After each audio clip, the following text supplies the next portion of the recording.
Da li profesor koji radi u osnovnoj školi, srednjoj školi ili na fakultetu može ili treba da bude influencer?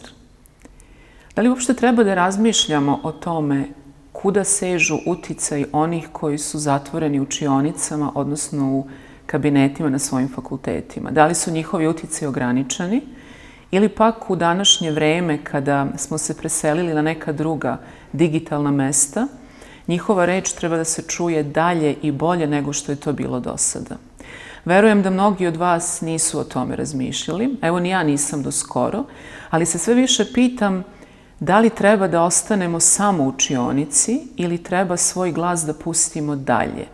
I da li je nepristojno razmišljati o tome može li danas profesor koji se zanima ozbiljnom naukom i koji svojim učenicima, odnosno studentima, govori o toj nauci, da se izmesti iz učionice ili svog kabineta i da svoje znanje proširi tamo gde mu do sada nije mesto?